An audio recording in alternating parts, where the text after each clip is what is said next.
Wah, ang ganda niya. Sobrang smooth. Grabe. Smooth? Sino na naman yung ganda? Promise, she's so cool like the way she moves. Astig. Cool, ganda, astig. Sino yan? Sige nga, ipakita mo nga sa akin yan. Huh? Wait, hindi mo pa siya kilala? Ayan na. Defensive. Sumi siya talaga. Niloloko mo ba ako, Kai? Ha? After everything, hantong na tayo sa ganito? Ako, magpapakasal tayo in the future. Nakakaiyak ka naman. Nakakainis ka naman. Babe, relax. It's Nefer. Yun ba pangalan niya? Nefer as in sa Genshin Impact. Bagong character. Dendro user. She literally summons and copies of herself. Tapos alam mo ba? Astig yung sumipa. Parang ganito. Ganon. Oh. All this time, nagsiselos ako sa isang fictional character. Ayan, overthink kasi agad. Mali ko ba? The way you describe her, parang... turuan na lang tayo maglaro. Naks. Couple goals yarn. Lutuan mo muna ako. Suyuin mo muna ako. Kung gusto niyo makuha si Nefer, click the link in my bio to download Genshin Impact. Here's a little gift for your journey. Tama nga, no? 23% yung nakalagay sa report. Sige. I'll get back to you later, okay? Bye-bye. Shin naman. Masyado kang halata. Masyado kang halata na nagpapapansin ka sa akin. O, eto na. Titignan na rin kita. Huh? Shin naman, kung walang magpa-first move, paano tayo uusad niyan? Oo na, palagi na rin kita tinitignan. Oo na, crush rin kita. Ay, hindi kita crush. Huh? I was looking at your tablet tsaka watch. Mukhang bagong-bago ah. Ganda pa ng design.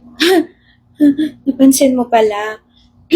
Actually, alam ko naman nakatingin ka sa watch and tablet ko. Tinatest lang kita. Iniinggit ba? So ano yan? This is the TechLife Pad Plus. May massive storage, massive battery, ang laki na screen, may seamless LTE connectivity, tapos Android 15 pa. Perfect na perfect if you're playing, working, or studying. Eh yung watch.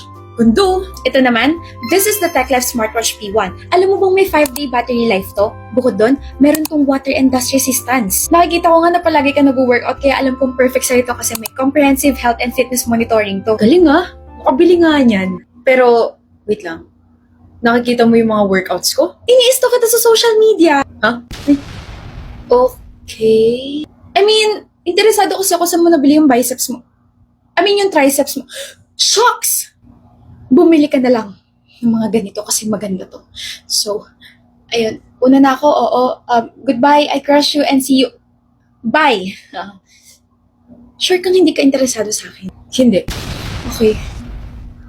Pwede ba tigilan mo muna yung kaka-cellphone at tulungan mo kung linisin yung kalat mo, Rico? Wait, kuya. Magpo-focus lang ako dito tapos tutulungan na kita. Isa. 2 more spins. 2. Wait lang, kuya. Confiscate ko yung phone mo. Kuya naman. Life and death situation to kasi ngayon lang ako makakakuha ng mga limited rewards sa MLBB lalo na may bago silang campaign ngayon. Teka, MLBB? May bago silang campaign? Yes, and it's the Golden One Super Rewards. Well, wala naman akong pake kung ano event yan. Ang gusto kong gawin mo, linisin mo yung mga kalat mo. Kuya, I need to spin the wheel. Hindi, Rico. Ayoko. So, hindi ka ba interesado sa bagong phone? Wait, cellphone? So, maglalaro ka ng isang game tapos papamigay sa'yo ng cellphone. Baka naman nagda-download ka naman kung ano-anong scam, ha? Nata mo yung pera mo. Totoo to, kuya. It's the MLBB official. Hanip yan, ha? Okay, this is the MLBB Golden One. Complete the matches and get a chance to spin. One Oppo phone every minute. Latest model pa. Hindi lang yan, ha? Pwede ka pa makakuha ng exclusive skin ni Ruby. Yan lang naman. Kaya maglinis na tayo, kuya. Kuya? Ano? Linis? Huwag kang magulo. Nagko-concentrate ako dito para, manalo ko ng mga grand prizes and my wife's skin. Tingnan mo to. Kanina pinapagalitan lang ako kasi hindi ako naglilinis tapos ngayon siya na may nakaharap sa cellphone. Ano score mo, April? 20! Perfect! Bakit? Nag-aral kasi ako, hindi katulad mo. Nag-aral ako. Oo, mga 5 minutes lang kasi mas inuna mo yung jowa mo. Babawi ako. Makikita mo. E di pumawi ka, let's see kung sino mas matalino sa ating dalawa. Ano score mo sa exam? 41. 41? Wala ka pa sa kalingkingan ko, April. 48 ang score ko. Walang nagtatanong, Rona. Ito ang proof na I can multitask. Samantalang ikaw, wala ka na ng jowa. May 9 mistakes ka pa sa exam. Nakakairita yung pagmumukha mo habang iniinsulto mo ko. Ano ba mga mali mo? Yung computation. Mali yata yung ginamit kong formula.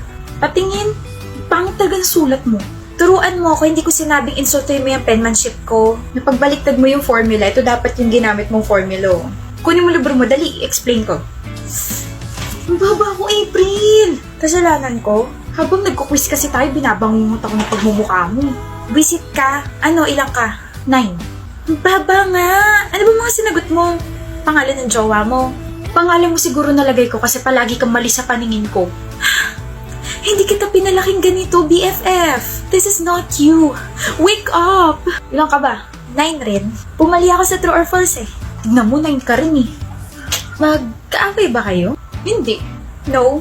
Eh bakit parang magkalaban kayo lagi pagdating sa exams, quizzes at saka recitations? Para kayo nagpapayabangan ganun. Rona? Totoo ba yun? Are you competing with me? Are you threatened? Bring it on. Ganun ba gusto mo? Alam mo, Kayla, this is just how we motivate each other. Friendly competition, tapos kami lang yung nagkakaintindihan. Pero okay kaming dalawa. Hindi kami magkaaway, di ba? Oo, hindi kami magkaaway. Palagi ko nga siyang tinuturuan kasi mas matalino ako kaysa sa kanya eh. Mas matalino ako. Mas napaka-sobrang talino. Mag-best friend nga talaga kayo. Kayo lang talaga nagkakaintindihan. Excuse me. Sinend ko na sa Gcash yung bayad ko, Mare, ha. Salamat sa uulitin.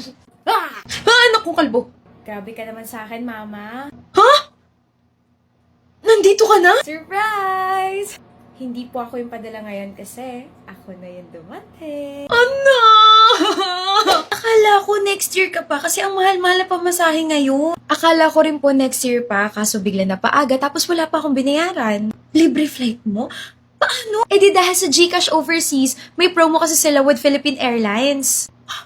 Talaga ba? Lahat ng GCash users sa US basta verified at ginagamit ang app from October 1 to November 30, may raffle entry for a chance to win round-trip tickets to the Philippines! Step 1, download, verify, and register your GCash account using your US plus 1 number. Step 2, use the GCash features available in the US from October 1 to November 30 para magkaroon na agad ng entry for a chance to win round-trip tickets to the Philippines. Winners are announced this December 10, 2025. Yan ang tinatawag na milagro ng Pasko. Hay, amoy anak ko na ulit tong bahay, hindi na amoy kahon. Totoo po, pero ma, wag niyo muna hugasan yung kumot ko ha. Para maamoy mo pa ako pag alis ko. Huwag nang umalis. Kapag umalis ka pa, it's either magpapadala ka ulit ng balikbayan box, o ikaw yung ikakahon ko para hindi ka na makaalis dito sa bahay. Si mama ang drama, gutom lang yan po. Kaya join the GCash Overseas and PAL Raffle promo to win a trip back home. Nakagraduate na rin ako! Congrats ate, pero sana ako rin graduate na. Haba-haba pa yung lalakbayin mo, Kia. 4 years pa bago ka makapagbabay sa school mo. Samantalang ako, I'm free at naamoy ko ng aking kasiyahan. Sa bagay, parang scary pa maging adult eh. Scary? Oo ate, hindi ka pa ba ready? Ka-stress! Ate, may mga padala sa'yo. Oh, seryoso ba yan? Finally, some good news. Ano yan? Package ba yan? Regalo ba yan? Pero, hindi ko naman birthday ah. Sus, nag-abala pa talaga si Peter. Bills to ate. Bill ng kuryente, bill ng tubig, bill ng mobile plan mo, bill ng credit card mo, tapos bill ng insurance mo. Ayoko na. I'm so stressed. Ang daming bayarin, ang daming kailangan asikasuhin, ang daming kailangan gawin. Ang bigat na sa feeling maging adult. Feeling ko hindi na ako nakakapag-enjoy. Huwag ka nang ma-stress dyan ate, mag-Bear Brand Sterilize ka muna. Pagod? Stress? Bigat ng feeling? I-Bear Brand Sterilize mo na yan. Tulong para you feel malinis, feel matibay. It helps with immunity kasi meron tong tibay support nutrients gaya ng calcium, B vitamins at zinc. Sarap naman ito. And it helps me feel malinis and feel matibay pa. Nabili ko yan sa grocery ate, tapos alam mo ba may mga ibang flavors pa yan? The ginseng and the ginkgo biloba. Ayan, bayad na lahat ng mga bills. Nagawa ko na rin yung ibang mga kailangan kong gawin. Gagala na ako. Ate, may naiwan ka. Nabayaran ko na lahat. O ano pa yung bill na kailangan ko asikasuhin? Baon bill. May pasok na po ulit ako bukas eh. Kailangan ko na po ulit ng baon bill. Baon bill.